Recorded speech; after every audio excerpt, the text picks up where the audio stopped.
Bismillahirrahmanirrahim. Assalamualaikum warahmatullahi wabarakatuh. Selamat pagi anak-anak. Bagaimana kabarnya hari ini? Alhamdulillah, semoga sehat selalu dan masih tetap semangat ya. Alhamdulillah hari ini kita masih diberikan kesempatan kembali oleh Allah Subhanahu wa taala untuk belajar lagi. Nah, di hari ini kita akan belajar kembali tematik. Di tematik ini kita akan belajar tema 1, subtema 3, bersyukur atas keberagaman di pembelajaran 2 dan 3. Di pembelajaran 2 dan 3 ini kita akan membahas muatan PPKN, muatan bahasa Indonesia, muatan SBDP, dan muatan IPA. Baik, sebelum kita mulai pelajaran kita hari ini, mari kita bersama-sama membaca Al-Basmalah. Bismillahirrahmanirrahim.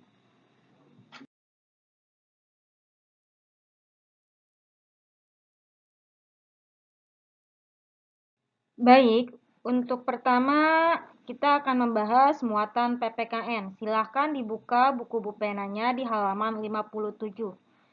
Di halaman ini kita akan membahas tentang kerjasama. Kemarin kita sudah membahas apa sih itu kerjasama di tema 1 ya, di tema 1 PB1 subtema 1. Nah, di kerjasama itu apa kemarin? Masih ingat? Nah, kerjasama itu pekerjaan yang dilakukan oleh beberapa orang ya, dengan tujuan dan kesepakatan bersama. Kemarin kita sudah membahas bentuk kerjasama. Kerjasama itu ada kerjasama di dalam kelas, lalu kerjasama di lingkungan rumah. Nah, sekarang kita akan membahas kerjasama dalam diskusi ya. Sudah tahukah kalian apa itu diskusi? Diskusi itu merupakan pertemuan beberapa orang untuk bertukar pendapat mengenai suatu hal. Nah, saat berdiskusi ini kita harus saling menghormati, saling menghargai pendapat orang lain ya. Saat ada orang yang berpendapat dalam diskusi ini, kita tidak boleh mencela, mencemooh atau mengejeknya segala macam, tidak boleh ya. Tapi kita harus saling menghormati. Kenapa sih harus saling menghormati? Karena dengan adanya diskusi itu kita akan mendapatkan berbagai manfaat. Apa coba manfaatnya? Nah, yang pertama itu terciptanya kerukunan dan kebersamaan. Ada lagi tidak sih selain itu? Ada. Yang kedua, menambah pengetahuan kan. Saat orang yang berpendapat, banyak sekali pendapat dari A, dari B, dari C, bahkan semua orang memiliki pendapat, itu akan menambah pengetahuan kita ya. Karena pendapat setiap orang itu berbeda-beda. Nah, yang ketiga, permasalahan lebih mudah terselesaikan, ya kan? Yang tadinya masalahnya jadi pelik, rumit, tapi saat kita meminta pendapat orang lain untuk menyelesaikan masalah, itu akan lebih mudah terselesaikan, ya, karena banyaknya pendapat dari setiap orang. Lalu ada lagi tidak sih pendapat yang lain? Ada.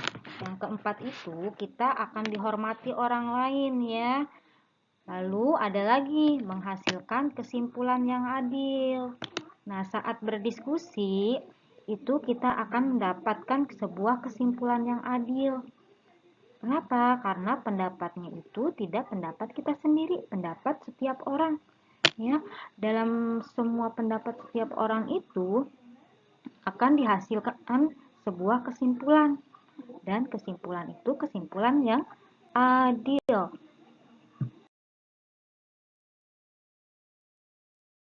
Baik, selanjutnya kita akan membahas muatan SBDP. Di muatan SBDP ini kita akan membahas menari dengan iringan alat musik.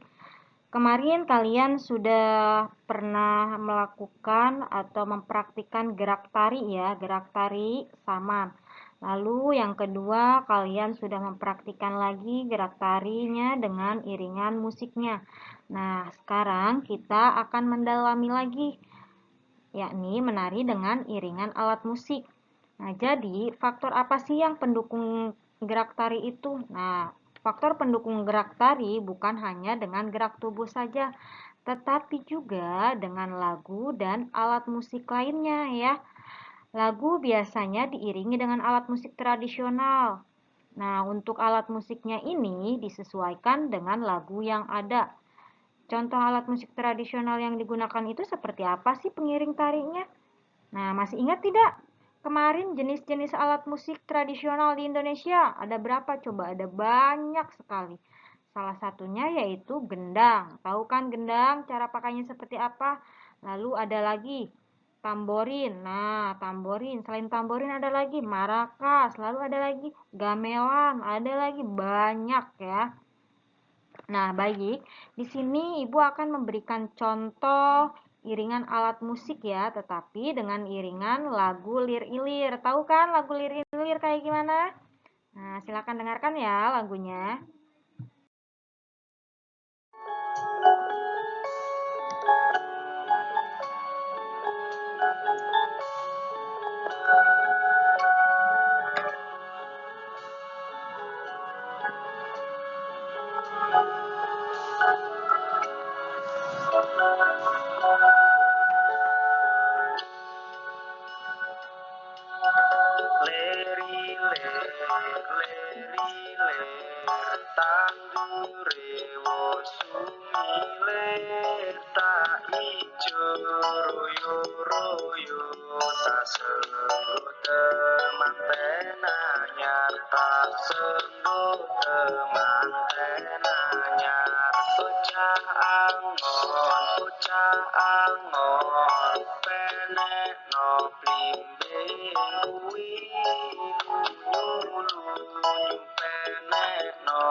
Selanjutnya, muatan bahasa Indonesia. Di muatan bahasa Indonesia ini, kita masih membahas tentang gagasan pokok dan gagasan pendukung. Tuh kan, gimana caranya kemarin cari gagasan pokok dan gagasan pendukung? Sudah hafal ya? Dan sudah mulai pada pinter nih cari gagasan pokok dan gagasan pendukungnya. Yang masih ingat, yang belum ingat, hayo kita ingat bareng-bareng, kita ingat bersama-sama lagi ya. Apa sih itu gagasan pokok? Nah, gagasan pokok itu adalah topik pada suatu teks. Biasanya terletak di mana? Nah, biasanya ini gagasan pokok ini terletak di awal, di akhir, atau awal dan akhir paragraf ya. Ingat, gagasan pokok itu topik suatu teks ya, topik pembahasan. Lalu apa itu gagasan pendukung? Gagasan pendukung itu uraian atau informasi tambahan tentang penjelas pada suatu teks tersebut yang menjelaskan kalimat utama atau yang menjelaskan gagasan pokok ya. Nah, kemarin kita sudah bahas gagasan pokok dan gagasan pendukung dalam teks lisan. Jadi, teks itu bukan hanya teks tulisan saja ya, tetapi ada juga teks lisan. Masih ingat apa itu teks lisan dan teks tulisan? Masih ya? Yuk kita ingat bersama-sama lagi. Teks lisan itu teks yang tidak tertulis dan hanya bisa diucapkan saja. Lalu teks tulisan itu seperti apa? Nah, teks tulisan itu yang tercatat atau tercantum di atas kertas ya. Bukan hanya teks tulisan saja yang memiliki gagasan pokok dan gagasan pendukungnya, tetapi teks lisan juga sama memiliki gagasan pokok dan gagasan pendukung. Lalu bagaimana sih cara kita mencari gagasan pokok dan gagasan pendukung dalam teks lisan tersebut? Caranya hanya dengan mencermati dan menyimaki baik-baik teks lisan tersebut ya, teks lisan yang dibacakan. Yang terakhir kita akan membahas tentang muatan IPA. Di muatan IPA ini kita akan membahas pemantulan bunyi. Kemarin hari Kamis kita sudah membahas pemantulan dan penyerapan bunyi ya. Nah, di PB3 ini kita akan membahas jenis pantulan bunyi.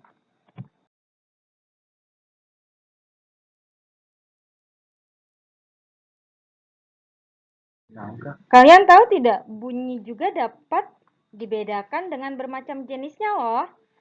Ada yang tahu apa itu jenisnya? Nah, di sini kita akan bahas bunyi pantul ya. Nah, yang pertama, bunyi pantul yang memperkuat. Apa itu bunyi pantul yang memperkuat?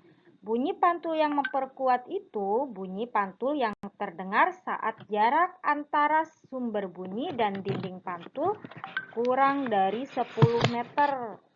Nah, bunyi yang dipantulkan ini akan terdengar lebih nyaring. Contohnya, misalkan nih, ada sebuah kelereng yang kita lemparkan ke dinding yang keras. Itu akan mengalami pemantulan. Demikian juga dengan bunyi.